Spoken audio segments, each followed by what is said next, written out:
اعوذ باللہ من الشیطان الرجیم، بسم اللہ الرحمن الرحیم۔ رکوع نمبر 17 کا آغاز ہوتا ہے۔ اللہ تعالیٰ ارشاد فرماتے ہیں، سورہ ابراہیم چل رہی ہے، 13واں پارہ، آیت نمبر 28۔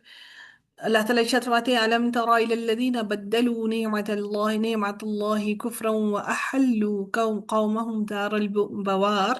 اللہ رب العزت فرماتے ہیں کہ آپ نے نہیں دیکھا ان لوگوں کو جنہوں نے اللہ تعالیٰ کی نعمت کو ناشکری سے بدل دیا اور اپنی قوم کو ہلاکت کے گھر میں اتار دیا، یعنی اللہ تعالیٰ کی نعمت کو ٹھکرا کر، اس کا انکار کر کے اپنے آپ کو اس نعمت کو قبول کرنے سے باز رکھ کر اس نعمت کو بدل ڈالا۔ یعنی ایمان اللہ تعالیٰ کی سب سے بڑی نعمت ہے۔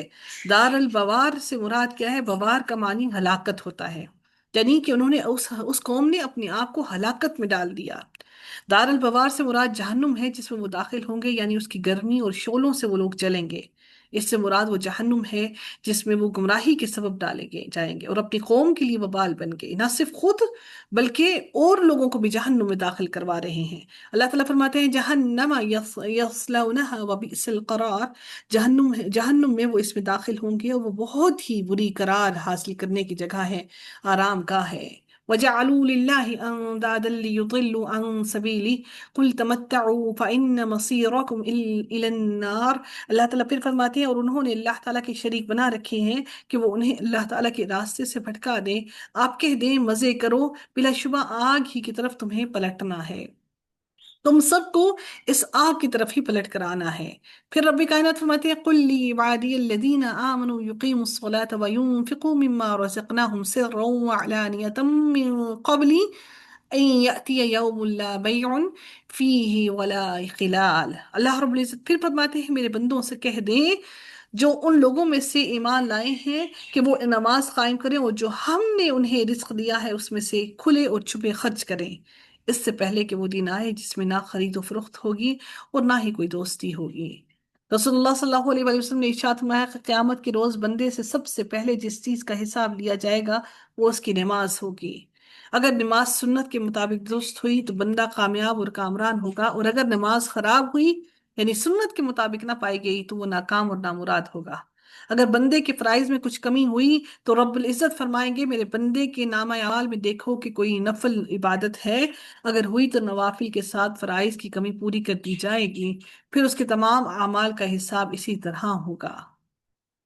رسول اللہ صلی اللہ علیہ وسلم نے فرمایا، جب تک لوگوں کے درمیان فیصلہ نہیں کر دیا جائے گا ہر شخص اپنے صدقے کے سائے تلے رہے گا۔ سبحان اللہ، صدقہ اتنی بڑی اہم چیز ہے۔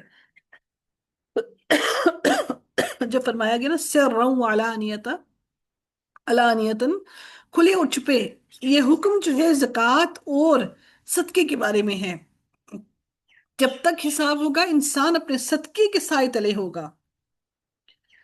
سیدنا عدی بن حاتم رضی اللہ تعالیٰ عنہ سے روایت ہے کہ میں نے رسول اللہ صلی اللہ علیہ وسلم کو فرماتے ہوئے سنا، تم آگ سے بچو اگرچہ کہ کھجور کے ایک ٹکڑے کے صدقے کے ساتھ ہی کیوں نہ بچو۔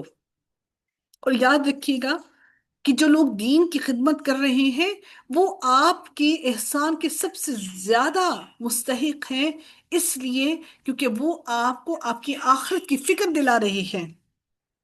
ہم سمجھتے ہیں کہ جو دین کے لوگ ہیں ان کو زندگی بالکل بے یار و مددگار اور بالکل فقیرانہ قسم کی زندگی گزارنی چاہیے، ان کے پاس کوئی بھی اچھی چیز نہ ہو، اچھا نہ وہ پہنے، نہ اوڑے، نہ وہ کھائیں، نہ وہ پئیں۔ اس لیے ہم چاہتے ہیں کہ ہم دنیا داری کے اوپر بے تحاشا پیسے لگا لیں، لیکن جہاں اللہ تعالیٰ کے لوگ، وہ جو اللہ کی طرف ہمیں بلا رہے ہیں، ان کو کم سے کم ترین عطا کر دیں۔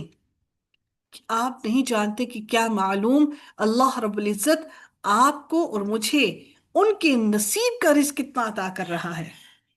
اللہ تعالیٰ نے ہر انسان کے نصیب کا رزق ہمیں عطا کرتا ہے، اس لیے میں اور آپ نہیں جانتے، اس لیے اپنے دلوں کو، اپنے ہاتھوں کو تنگ نہ کیجیے۔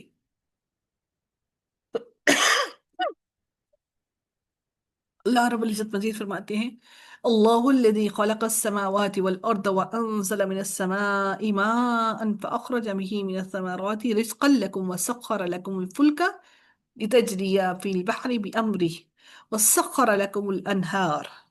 اللہ تعالیٰ فرماتے ہیں، اللہ تعالیٰ وہ ذات ہے جس نے آسمانوں اور زمین کو پیدا کیا اور آسمان سے کچھ پانی نازل کیا، پھر اس سے تمہارے لیے پھلوں میں سے کچھ رزق نکالا، اور اس نے کشتیوں کو تمہارے لیے مسخر کر دیا کہ وہ اس کے حکم سے سمندر میں چلیں اور تمہارے لیے دریاؤں کو بھی مسخر کیا، یعنی کہ اللہ تعالیٰ نے ان کو تمہارے فائدے کے لیے اللہ نے مسخر کر دیا، اللہ نے ان کو تمہارے لیے چلا دیا۔ دریاؤں اور پہاڑوں کے ذریعے زمین کا انسان کے لیے اللہ تعالیٰ نے بہت سے فائدے اللہ تعالیٰ ان سے پہنچاتا ہے، دریاؤں سے بھی پہاڑوں سے بھی۔ جو پھل پہاڑوں پر لگتے ہیں وہ میدانی علاقوں میں نہیں لگتے، اللہ نے سورج چاند ستاروں سب کو انسان کے لیے مسخر کر دیا۔ پھر رب کائنات فرماتے ہیں وَسَخَّرَ لَكُمُ الشَّمْسَ وَالْقَمَرَ دَائِبَيْنِ وَسَخَّرَ لَكُمُ اللَّيْلَ وَالنَّهَارَ، اور اس نے سورج اور چاند کو تمہارے لیے مسخر کر دیا کہ پے در پے آگے پیچھے چلنے والے ہیں، اور تمہارے لیے اس نے رات اور دن کو بھی مسخر کیا، رات کے الگ فائدے اور دن کے الگ فائدے، ان تمام چیزوں کو اللہ تعالیٰ نے تمہارے لیے مسخر کر دیا۔ اللہ نے فرمایا پھر اگلی آیت کے اندر وَآتَاكُم مِّن كُلِّ مَا سَأَلْتُمُوهُ وَإِن تَعُدُّوا نِعْمَةَ اللَّهِ لَا تُحْصُوهَا إِنَّ الْإِنسَانَ لَظَلُومٌ كَفَّارٌ، اور اس نے ہر چیز میں سے دیا جس کا بھی تم نے اس سے سوال کیا۔ جو بھی ہم اللہ سے مانگتے ہیں اللہ تعالیٰ نے ہر چیز ہمیں عطا کر دی، اور اگر تم اللہ تعالیٰ کی نعمتوں کو شمار کرو تو انہیں شمار نہیں کر پاؤ گے، بلا شبہ انسان یقیناً بڑا ظالم اور بہت ہی ناشکرا ہے۔ ہم اللہ تعالیٰ کی کسی ایک نعمت کا بھی شکر ادا کرنے کے قابل نہیں، نہ ہم اللہ کی کسی نعمت کا شکر ادا کر سکتے ہیں۔ اللہ تعالیٰ نے ہمیں اتنی نعمتیں عطا کر دی، صحت، زندگی، آسائشیں، خوشی، سکون، ہم صرف وہ نعمتیں ڈھونڈنا چاہتے ہیں جو ہمارے پاس نہیں ہیں، جو ہمارے ہاتھ میں ہیں، ہم اس پر اللہ کا شکر ادا نہیں کرتے۔ اللہ تعالیٰ نے جو صحت کی ایک رات سکون کی ہمیں عطا کر دی، اللہ قادر تھا کہ وہ ہمیں وہ نہ عطا کرتا، کیونکہ غلام کی اپنی کوئی مرضی نہیں ہوتی، ہم سب کے سب غلام ہیں۔ ہمیں سب سے پہلے یہ سمجھ لینا چاہیے کہ ہم غلام ہیں، اور غلامی کے اندر انسان کی اپنی کوئی مرضی نہیں ہوتی۔ اللہ تعالیٰ ہم سب کو اپنی رضا میں راضی ہونے والا بنا دے، اور اللہ تعالیٰ ہم سب سے ہمارے گناہوں کو دور کر دے، ہم سب کی مغفرت فرمائے۔ وآخر دعوانا الحمد للہ رب العالمین، صلی اللہ تعالی علی خیرہ خلقہ اجمعین، برحمتک یا ارحم الراحمین، سبحانک اللہم وبحمدک، نشہد ان لا الہ الا انت، نستغفرک ونتوب الیک۔ السلام علیکم ورحمۃ اللہ وبرکاتہ۔